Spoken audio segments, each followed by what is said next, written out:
In our first story, it's been brewing. And so the two lecturers of the University of Ghana who were featured or captured in the BBC documentary on sexual harassment have now been interdicted. Professor Ransford Jampo of the Political Science Department and Dr. Paul Kwame Butako, a lecturer at the Department of Teacher Education, were captured in the Sex for Grades documentary, making sexual advances to undercover reporters who pose as students. Professor Ransford Jampo has maintained he so far is innocent of the claims made against him as captured by the documentary producers and has threatened to sue. Less than 24 hours after the release of the full documentary, the University of Ghana has decided that both of them, Professor Jampo and Dr. Butako, should step aside as investigations into the subject continue. A statement from the University of Ghana's Public Relations Office reads that Professor Jampo has been suspended. It says the University of Ghana's attention has been drawn to a BBC documentary titled Sex for Grades Undercover in West African Universities, fully aired in the evening of October 7, 2019. And the statement continues that they would like to state unequivocally that the university places great importance on issues of sexual harassment and misconduct and condemn any of such acts. The statement continues that given that commitment, the Business and Executive Committee of the university has taken a decision to interdict Professor Ransford Jampo and Dr. Paul Kwame Butako, the two lecturers featured in the documentary, to allow for further investigations into the matter.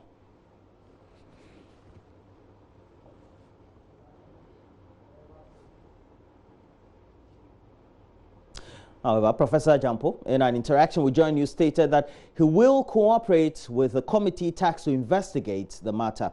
He will, however, not comment about his threat to sue the BBC, the documentary producers.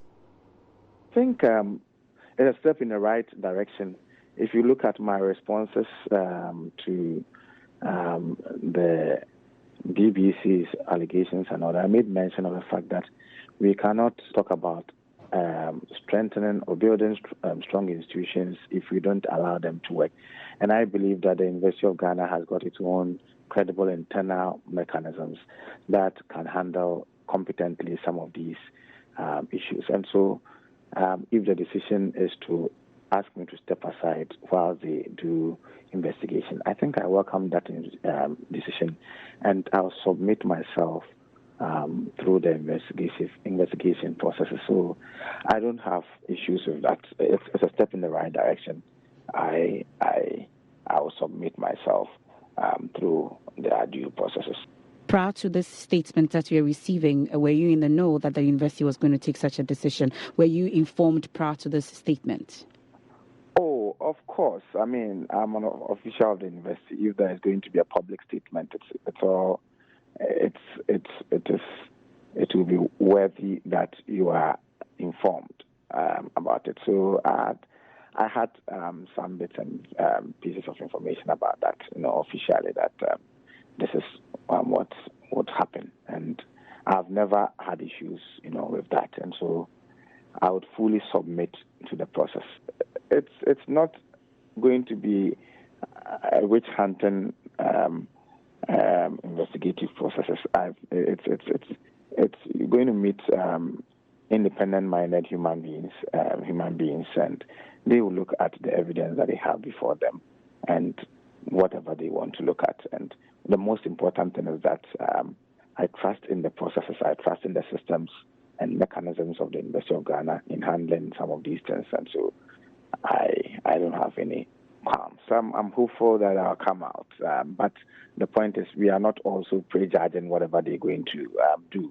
They would have their own evidence, and they would do their investigations and all that. So it depends on the investigations that they do. I don't want to sit here and say that before they start, you just say something to sort of predict the outcome when you have not even gone through the process. So please, let me submit myself through the processes, and then let's see the outcome. I'm sure that because I trust in the credibility of the mechanism and the committee, I'm sure they will do a good job.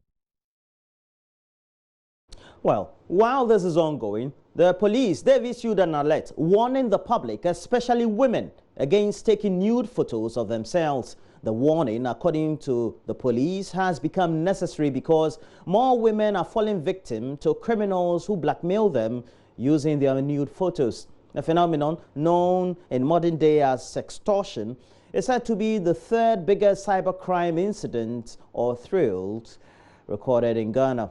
Director of the Cybercrime Unit, the Chief Superintendent of Police, Gustav Yankson, who has been speaking at a training session for police personnel in the Ashanti regional capital of Kumasi as part of the National Cyber Security Awareness Month, says despite the public education, the incident of the crime is not abating. Kwesi Debra was there and brings us this. Dr. Janssen says more people, especially women, are falling victim of blackmail by unscrupulous persons on the internet. He cautions internet users to desist from putting out their detailed personal information. Sex extortion basically means they use sexual images to extort money. So, to explain it to the simple, the ordinary person, the criminals would get your sexual images that you may have taken and mistakenly lost your phone, and the phones will get out to the criminals. They take it, they call you that, look, we have your picture. If you don't give us money, we are going to put it on the internet. Then people get scared and start paying. But the bottom line is that I see these cases every day. Our young girls, their nudity, nude pictures are out there, and it's not too good for them. And one thing about the internet is that the internet doesn't forget. And if it gets to one person, it may get to millions of people. You can't control it. So one of the few things that we want to tell the ladies is to be careful. Yes, and possibly do not take nude pictures of yourselves. Cybersecurity Month seeks to demonstrate Ghana's cybersecurity readiness. It's a collaboration with Communication Ministry and National Cybersecurity Center. The use of digital devices have become quite pervasive now, and we are all using it, and the criminals have also taken advantage of the fact that we are moving from the physical space into the cyberspace. They also want to partake of the opportunities in the cyberspace. So currently all the criminals have also moved there, and as a result we are having cybercrime. So cybersecurity is just a process, or a process of ensuring that your computers, all your digital devices are protected from the computer itself to the data inside the computers and the people using it. Reporting for JoyNews, Kwesi Debra. Well, the Upper West branch of the Coalition of Rotation Nurses and Midwives for 2019 and 2020 is accusing government of delaying in paying their allowances for working as national service personnel.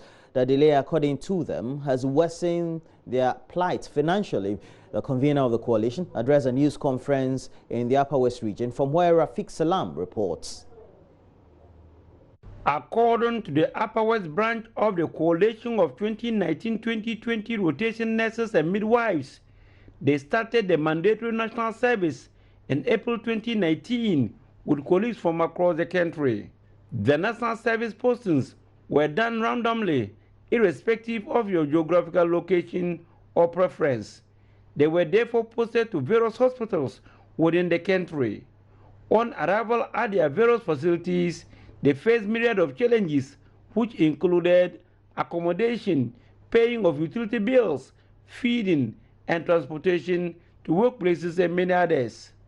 Despite these challenges they are grappling with, they claimed the government has refused to pay their service allowance after working for over 6 months. Sultan Fabian is the convener of the group. We would like the government to tell us what crime we have committed to deserve this kind of punishment and callous and uncompassionate treatment. Again, we would like the government to tell us whether the nurses and midwives mandatory national service is no more relevant to this nation. Ladies and gentlemen, there is a saying that empty sacks do not stand upright. and that a hungry nurse is an angry nurse and a potential killer. Let's think about the above statement and juxtapose the undesirable situations of these personnel against their very critical roles in the provision of quality service. The 2019-2020 rotation nurses and midwives are also not happy with the way the Ministry of Health is dealing with issues relating to their financial clearance. A follow-up was made to the Ministry of Health by some representatives to find out why the delay in release of financial clearance and when it would be released. Accordingly, a document which the Human Resource Manager at the Ministry of Health said was the clearance was given to one of them to be read to the hearing of the rest. In the said document, it was stated that a total of 8,062 nurses and midwives have been cleared across the country. The said clearance was dated 1st April 2019 and will expire in December 2019. Friends of the press, in view of the above, we believe that the government has not released any financial clearance to the 2019-2020 year group of rotation nurses and midwives. It was just a game they are playing to deceive us, to stop worrying them. And we want to state again that both Ministry of Health and Finance do not care about the welfare of we, the rotation nurses and midwives. The coalition was appealing to their members to exercise restraint. They are pushing for their legitimate demands from the government and has preferred these suggestions. The right financial clearance should be released and made accessible to us through the previous channels, that is, through the various human resource managers to the facility human resource officers, not later than 11th October 2019. The government should ensure that the agencies responsible for the payment of rotation nurses and midwives are fair and transparent in delivering their duties. The agencies involved in the processes of staff IDs generation and biometric verification should speed up the processes. The biometric verification process should be decentralized to the regional levels where members will not have to travel to Accra and other far places for such an exercise. Reporting for JoyNews, Rafik Salam. Wow. Moving on, the District Chief Executive of the Bolsa South District, Daniel Gariba, says he has requested traditional authorities and the clergy in the area to intervene in suspected spiritual attacks at the Fumbisi Senior High School. So far, a total of some 11 students reportedly passed out after they saw some strange objects. Daniel Gariba, who is also the head of the District Security Committee, says they were forced to close down the school following protests by some of the students. 10 to 11 thereabouts, where we had information that a female student who was at the dormitory around press time fell from a story building. She said that, in fact, she saw a strange being appear before her. She tried to identify what exactly it was, but she couldn't. And then what she could realize is that she was on the ground from the second floor. She complained that she could not see properly. She had lost the sight in the process.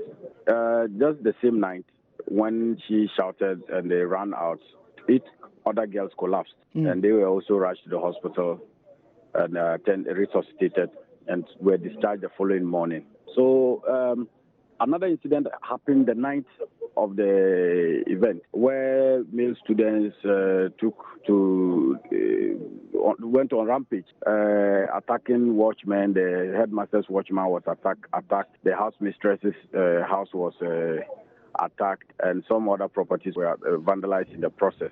Somewhere around 12 to 1 that we heard that some other students were also fallen. About 10 of them were taken to the hospital and were also taken care of. So given the situation in which it was, the Director of Education, conferring with the Regional Director, came to the conclusion that it was better we close it down. Some of them said that in an attempt to enter their dormitories, you just get weak and fall. And that's the explanation all of them give. The doctors point anything medically related to those who were collapsing? Not exactly. Actually, suspected was that because of the fear factor that had ensued there the previous night. Do you suspect anything spiritual? We can't rule that out. We're living in a physical and spiritual world, so that much we can rule it out. So even as a result of that, I have engaged traditional rulers, owners, the landowners of the area as well, to look at it. I've also engaged some of the pastors council within the district to also take a religious look at it as well. So we need to approach it from all facets. If you say look at it, what specifically do you want them to do? Yes, members of the clergy, you want them to pray? The traditional authorities, what exactly do you want them to do? Yes, the traditional authorities, they can also look at it from the traditional point of view. I am told by a former headmaster of the school that it ever happened, and they brought in the traditional authorities to come and do some purifications around the same environment where the girls are today. So we can't rule spiritual implications out of it.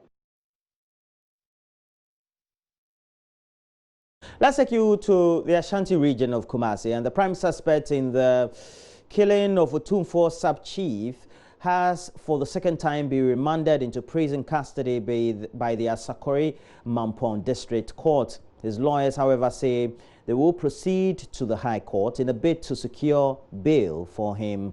Anwar Sadat Mohammed was arrested in Ouagadougou, Burkina Faso, after 6 others were initially arrested in connection with the murder of the former chief last August.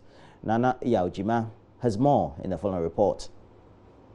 The court, presided over by Portia Molly Anafosalia, remanded Sadat Mohammed to reappear on the 17th of this month. Prosecution prayed the court not to grant the suspect bail since investigations are ongoing. Here is Police Inspector Edward Kwame Adade.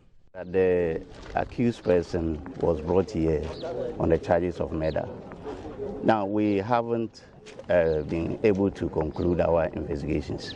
So, since it's a first-degree felony, even when investigations are concluded, the duplicate docket has to be prepared and sent to the AG's office for advice. And after the advice, that will know where. But once it's a first-degree felony, definitely the case cannot be tried in the lower court or the district court unless we take it to the higher court.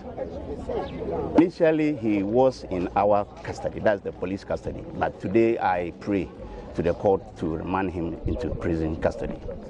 So for now, he's going to the prisons, being able to conclude our investigations. So we still need him. So if he's released on bail, he is likely he will tamper with our investigations. The body of the Asamponhene, Nana Kojo Afodo, was found in his vehicle near a boom on the Idra and Kransan Road on the 18th of August 2019. Mohammed Sadat was subsequently arrested in Burkina Faso following collaboration between Ghanaian and Burkinabe police. Lawyer Stephen Alewaba, holding brief for substantive counsel John Indebugri, says they will proceed to a higher court to apply for bail. That is a surest option, because seriously he needs to be granted bail. Under the laws now, every offense is bailable. So now notwithstanding that the court is saying that it's a felonious offense and it can't grant bail here, that does not mean that it's an offense that can never be granted bail. As far as the laws are concerned, every offense now in Ghana is bailable. So this is one that can also be considered in that spirit. And this one will surprise many, including me. And moving on. It says that living homeless in the land of the rich. And that is the story of thousands of people living on the streets of the United States of America. And we know the U.S. is the world's leading economic superpower. Over 500,000 people without homes in America. And the situation is said to be worsening in some parts of that country. JoyNews Justice Beidou, who went to meet some of them on Skid Row, a notorious street for the homeless in the popular Los Angeles, California. Los Angeles, the city of angels, America's second largest and richest city. Here, the American dream of prosperity and equal opportunities for all looks within a touching distance. So buy me a ticket for this girl trip. Now let's ride. I've sacrificed my personal life. In the shadows of its skyline, though, lies one of its dirty little secrets. Skid Row, a street where thousands of the city's homeless and destitute live in squalor, begging for food and money, braving the harsh winter weather. My name is Tijuana Hillard. I'm 51 years old. I was ostracized and displaced by my family since I was 13 years old. Tijuana Hillard lives at the Midnight Mission, a care home for the homeless and hungry. She's one of the thousands who live here, surviving on food banks. It's hard to maintain stability when you're homeless and living on the street or out of a tent.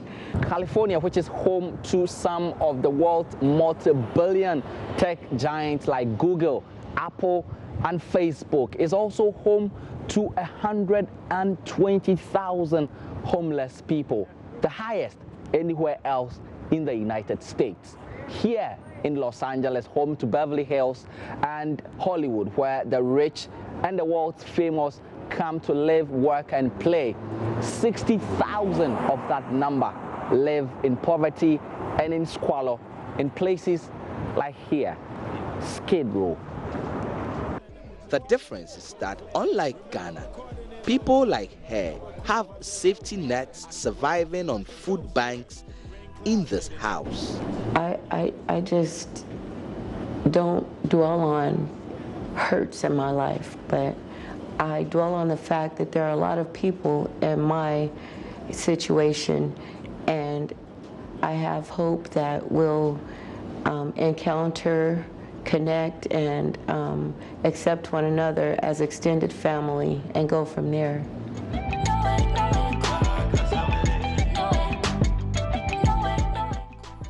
The United States is the leader of the free world, so-called home for prosperity. But stories like that of Skid Row shows that even here is far from cool. Justice Beidou, JoyNews, Los Angeles, California. Well, that's it. That's a great story. We'll make sure that we play back this story in between one of the hours of the show. But definitely make sure that throughout the rest of the show, you're getting interactive on Facebook. And we have a page, comprehensive one. We're always updating it with a lot of uploads. And go search for it, JoyNews on TV. We have a Twitter handle as well. And let's hear from you through JoyNews on TV, and watch us live on My Joy Online TV on YouTube. In the meantime, we have to take a break. When we come back, we'll do the newspapers. We have a couple of them in the studio. We'll see which one is topical, how we synchronize what is topical here and also on the front page. Stay with us.